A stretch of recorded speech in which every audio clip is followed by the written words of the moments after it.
ओ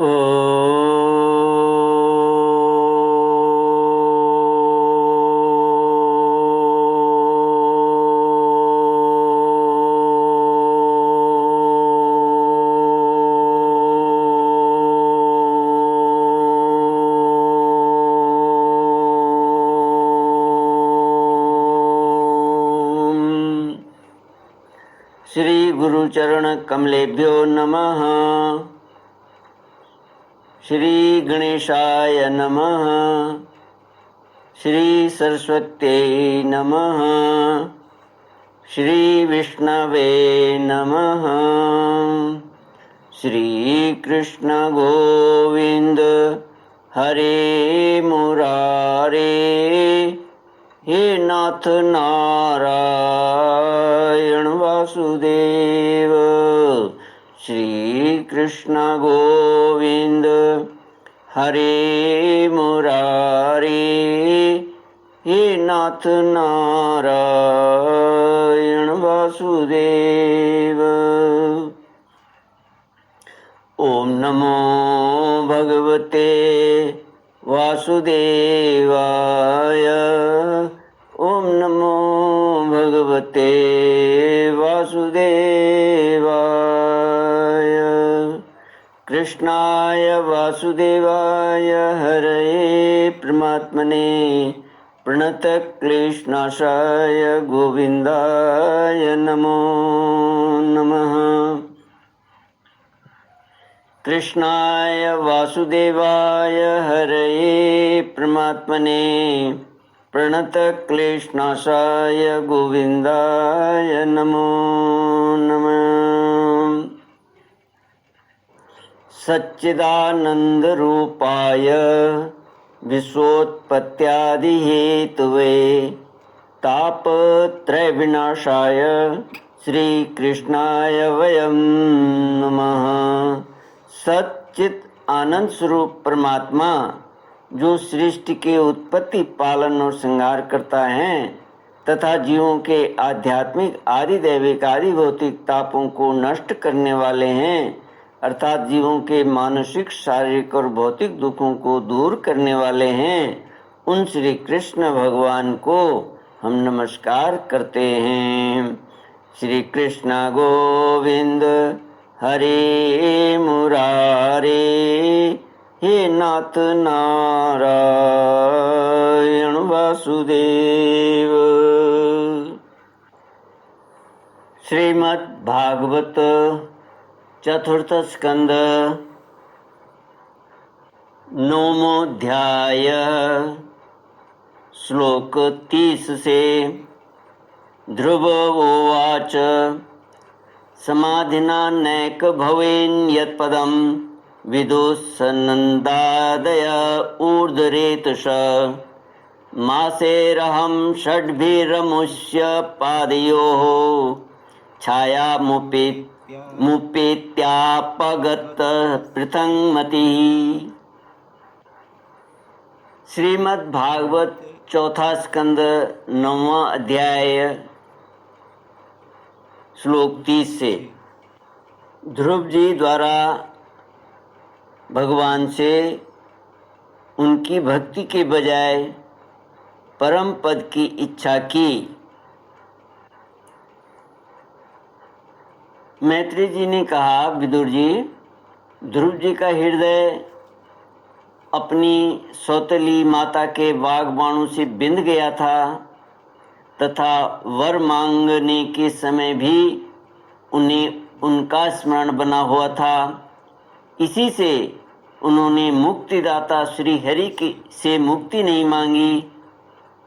अब जब भगवत दर्शन से वह मनोमालिन्य दूर हो गया तो उन्हें अपनी इस भूल के लिए पश्चाताप हुआ। ध्रुव जी मन ही मन कहने लगे, अहो सनकादि ऊर्ध्वरेता नैष्ठिक ब्रह्मचारी सिद्ध भी जिन्हें समाधि द्वारा अनेकों जन्मों में प्राप्त कर पाते हैं, उन भगवत चरणों की छाया को मैंने 6 महीने में ही पा लिया, किंतु चित्त में दूसरी वासना रहने के कारण मैं फिर उनसे दूर हो गया। अहो मुझ मंदभाग्य की मूर्खता तो देखो, मैंने संसार पाश को काटने वाले प्रभु के पाद पद्मों में पहुंचकर भी उनसे नाशवान वस्तु की ही याचना की। देवताओं को स्वर्ग भोग के पश्चात फिर नीचे गिरना होता है, इसलिए वे मेरी भगवत प्राप्ति रूप उच्च स्थिति को सहन नहीं कर सके। अतः उन्होंने ही मेरी बुद्धि को नष्ट कर दिया। तभी तो मुझ दुष्ट ने नारद जी की यथार्थ बात भी स्वीकार नहीं की। यद्यपि संसार में आत्मा के सिवा दूसरा कोई भी नहीं है, तथापि सोया हुआ मनुष्य जैसे स्वप्न में अपनी ही कल्पना किए हुए व्याघ्रादि से डरता है, उसी प्रकार मैंने भी भगवान की माया से मोहित होकर भाई को ही शत्रु मान लिया और व्यर्थ ही द्वेष रूप हार्दिक रोग से जलने लगा। जिन्हें प्रसन्न करना अत्यंत कठिन है, उन्हीं विश्वात्मा श्री हरि को तपस्या द्वारा प्रसन्न करके मैंने जो कुछ मांगा है वह सब व्यर्थ है। ठीक उसी तरह जैसे गतायु पुरुष के लिए चिकित्सा व्यर्थ होती है। ओह मैं बड़ा भाग्यहीन हूँ। संसार बंधन का नाश करने वाले प्रभु से मैंने संसार ही मांगा। मैं बड़ा ही पुण्यहीन हूँ। जिस प्रकार कोई कंगला किसी चक्रवर्ती सम्राट को प्रसन्न करके उससे तुष सहित चावलों की कनी मांगे, उसी प्रकार मैंने भी आत्मानंद प्रदान करने वाले श्री हरि से मूर्खतावश व्यर्थ का अभिमान बढ़ाने वाले उच्च पद की ही मांग, उच्च पद आदि ही मांगे हैं। श्री कृष्ण गोविंद हरे मुरारे, हे नाथ नारायण वासुदेव। श्री मैत्रेय जी कहते हैं, तात तुम्हारी तरह जो लोग श्री मुकुंद पादारविंद मकरंद के ही मधुकर हैं, जो निरंतर प्रभु की चरण रज का ही सेवन करते हैं और जिनका मन अपने आप आई हुई सभी परिस्थितियों में संतुष्ट रहता है, वे भगवान से उनकी सेवा के सिवा अपने लिए और कोई भी पदार्थ नहीं मांगते। इधर जब राजा उत्तानपाद ने सुना कि उनका पुत्र ध्रुव घर लौट रहा है, तो उन्हें इस बात पर वैसे ही विश्वास नहीं हुआ जैसे कोई किसी के यमलोक से लौटने की बात पर विश्वास न करे। उन्होंने यह सोचा कि मुझ अभागे का ऐसा भाग्य कहाँ, परंतु फिर उन्हें देव ऋषि नारद की बात याद आ गई। इससे उनका इस बात में विश्वास हुआ और वे आनंद के वेग से अधीर हो उठे। उन्होंने अत्यंत प्रसन्न होकर यह समाचार लाने वाले को एक बहुमूल्य हार दिया।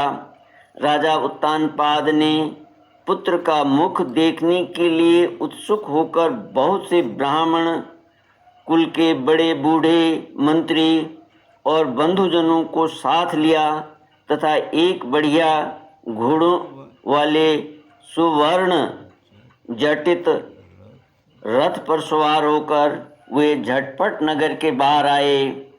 उनके आगे आगे वेद ध्वनि होती जाती थी तथा शंख, दुदुम्बी एवं वंशी आदि अनेकों मांगलिक बाजे बजते जाते थे।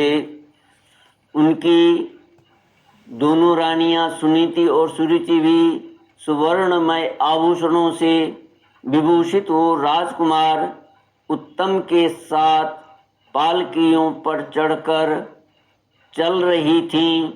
ध्रुव जी उपवन के पास आ पहुँचे। उन्हें देखते ही महाराज उत्तानपाद तुरंत रथ से उतर पड़े। पुत्र को देखने के लिए वे बहुत दिनों से उत्कंठित हो रहे थे। उन्होंने झटपट आगे बढ़कर प्रेमातुर हो लंबी लंबी सांसें लेते हुए ध्रुव को भुजाओं में भर लिया। अब ये पहले के ध्रुव नहीं थे। प्रभु के परम पुनीत पाद पद्मों का स्पर्श होने से इनके समस्त पाप बंधन कट गए थे। राजा उत्तानपाद की एक बहुत बड़ी कामना पूर्ण हो गई। उन्होंने बार बार पुत्र का सिर सूंघा और आनंद तथा प्रेम के कारण निकलने वाले ठंडे ठंडे आंसुओं से उन्हें नहला दिया। आनंद या प्रेम के आंसू, टीकाकार लिखते हैं कि आनंद या प्रेम के कारण जो आंसू आते हैं वे ठंडे हुआ करते हैं और शोक के आंसू गर्म होते हैं। मैत्री जी आगे कहते हैं, विदुर जी, उसके बाद सज्जनों में अग्रगण्य ध्रुव जी ने पिता के चरणों में प्रणाम किया और उनसे आशीर्वाद पाकर कुशल प्रश्न आदि से सम्मानित हो दोनों माताओं को प्रणाम किया। छोटी माता सुरुचि ने अपने चरणों पर झुके हुए बालक ध्रुव को उठाकर हृदय से लगा लिया और अश्रु गदगद वाणी से चिरंजीवी रहो ऐसा आशीर्वाद दिया। जिस प्रकार जल स्वयं ही नीचे की ओर बहने लगता है, उसी प्रकार मैत्री आदि गुणों के कारण जिस पर श्री भगवान प्रसन्न हो जाते हैं, उसके आगे सभी जीव झुक जाते हैं। इधर उत्तम और ध्रुव दोनों ही प्रेम से विह्वल होकर मिले। एक दूसरे के अंगों का स्पर्श पाकर उन दोनों के ही शरीर में रोमांच हो आया तथा नेत्रों से बार बार आंसुओं की धारा बहने लगी। ध्रुव की माता सुनीति अपने प्राणों से भी प्यारे पुत्र को गले लगाकर सारा संताप भूल गई। उसके सुकुमार अंगों के स्पर्श से उसे बड़ा ही आनंद प्राप्त हुआ।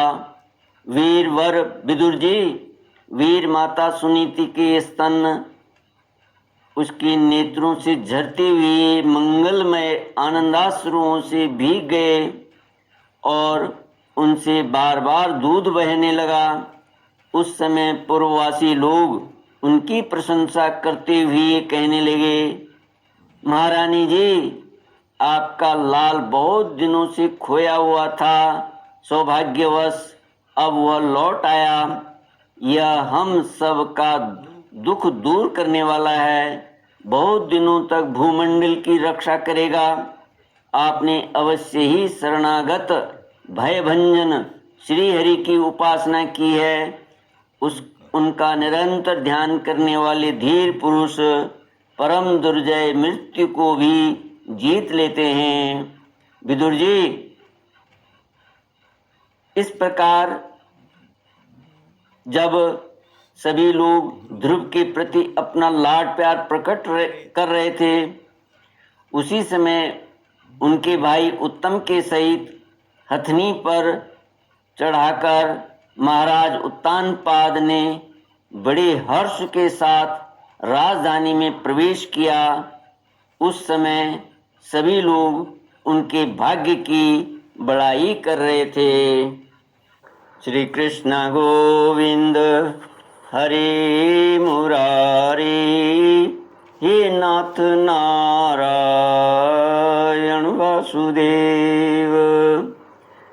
नगर में जहाँ तहाँ मगर के आकार के सुंदर दरवाजे बनाए गए थे तथा फल फूलों के गुच्छों के सहित केले के खंभे और सुपारी के पौधे सजाए गए थे। द्वार द्वार पर दीपक के सहित जल के कलश रखे हुए थे, जो आम के पत्तों, वस्त्रों, पुष्पमालाओं तथा मोती की लड़ियों से सुसज्जित थे। जिन अनेकों परकोटों, फाटकों और महलों से नगरी सुशोभित थी, उन सबको सुवर्ण की सामग्रियों से सजाया गया था तथा उनके कंगूरे विमानों के शिखरों के समान चमक रहे थे। नगर के चौक, गलियों, अटारियों और सड़कों को झाड़ बुहार कर उन पर चंदन का छिड़काव किया गया था और जहाँ तहाँ खील, चावल, पुष्प, फल, जौ एवं अन्य मांगलिक उपहार सामग्रियां सजी रखी थीं। ध्रुव जी राजमार्ग से जा रहे थे। उस समय जहाँ तहाँ नगर की शीलवती सुंदरियां उन्हें देखने को एकत्र हो रही थीं। उन्होंने वात्सल्य भाव से अनेकों शुभाशीर्वाद देते हुए उन पर सफेद सरसों, अक्षत, दही, जल, दूर्वा, पुष्प और फलों की वर्षा की। इस प्रकार उनके मनोहर गीत सुनते हुए ध्रुव जी ने अपने पिता के महल में प्रवेश किया। वह श्रेष्ठ भवन महामूल्य मणियों की लड़ियों से सुसज्जित था। उसमें अपने पिताजी के लाड प्यार का सुख भोगते हुए वे उसी प्रकार आनंद पूर्वक रहने लगे जैसे स्वर्ग में देवता लोग रहते हैं। वहाँ दूध के फेन के समान सफेद और कोमल शैयाएं, हाथी दांत के पलंग, सुनहरी कामदार पर्दे, बहुमूल्य आसन और बहुत सा सोने का सामान था। उसके स्फटिक और महामरकतमणि पन्ने की दीवारों में रत्नों की बनी हुई स्त्री मूर्तियों पर रखे हुए मणिमय दीपक जगमगा रहे थे। उस महल के चारों ओर अनेक जाति के दिव्य वृक्षों से सुशोभित उद्यान थे, जिनमें नर और मादा पक्षियों का कलरव तथा मत वाले भौरों का गुंजार होता रहता था। उन बगीचों में वैदूर्य मणि पुखराज की सीढ़ियों से सुशोभित बावलियां थी, जिनमें लाल, नीले और सफेद रंग के कमल खिले रहते थे तथा हंस, कारंडव, चकवा एवं सारस आदि पक्षी क्रीड़ा करते रहते थे। राजऋषि उत्तानपाद ने अपने पुत्र के अति अद्भुत प्रभाव की बात देवऋषि नारद से पहले ही सुन रखी थी। अब उसे प्रत्यक्ष वैसा ही देखकर उन्हें बड़ा आश्चर्य हुआ। फिर यह देखकर कि अब ध्रुव तरुण अवस्था को प्राप्त हो गए, अमात्य वर्ग उन्हें आदर की दृष्टि से देखते हैं तथा प्रजा का भी उन पर अनुराग है। उन्होंने उन्हें निखिल भूमंडल के राज्य पर अभिषिक्त कर दिया और आप वृद्धावस्था आई जानकर आत्मस्वरूप का चिंतन करते हुए संसार से विरक्त होकर वन को चल दिए। श्री कृष्ण गोविंद हरे मुरारे, हे नाथ नारायण वासुदेव। इति श्रीमद्भागवते महापुराणे पारमहंस्यां संहितायां चतुर्थस्कन्धे ध्रुवराज्याभिषेक वर्णनम नाम नवमोऽध्यायः। ओम पूर्णमद पूर्णमिदं पूर्णात् पूर्णमुदच्यते पूर्णस्य पूर्णमादाय पूर्णमेवावशिष्यते। ओम शांति शांति शांति। हरि ओम। श्री गुरुभ्यो नमः। हरि ओम।